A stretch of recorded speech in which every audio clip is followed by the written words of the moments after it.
आता पाहणार आहोत जिल्ह्यांमधील बातम्या। नागपूरसह विदर्भातील बऱ्याच भागामध्ये पाऊस गायब। पाऊस नसल्याने पिकांना फटका। 8 ते 10 दिवसांचा पावसाचा खंड पडल्याने शेतकरी चिंतेत। गोकुळ दूध संघाच्या संचालक मंडळ वाढीवरून महायुतीत मतभेद। गोकुळची संचालक संख्या वाढवण्यास शौमिका महाडिक यांचा विरोध। वरिष्ठ नेत्यांशी चर्चा करून निर्णय घ्या, शौमिका महाडिक यांच्या सत्ताधाऱ्यांना सूचना।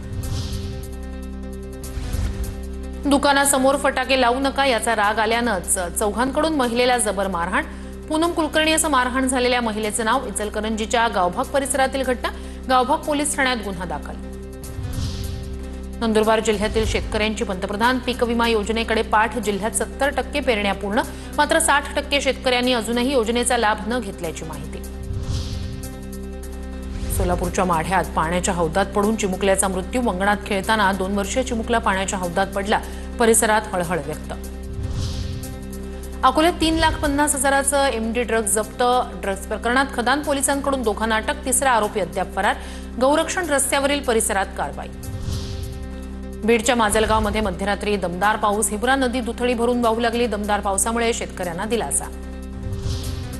अमरावतीत 9,97,00,000 रुपयांचा जीएसटी घोटाळा उघड। एका व्यापाऱ्याला अटक। 7 व्यापाऱ्यांना व्यापाराविना बिलं दिल्याचं तपासात उघड।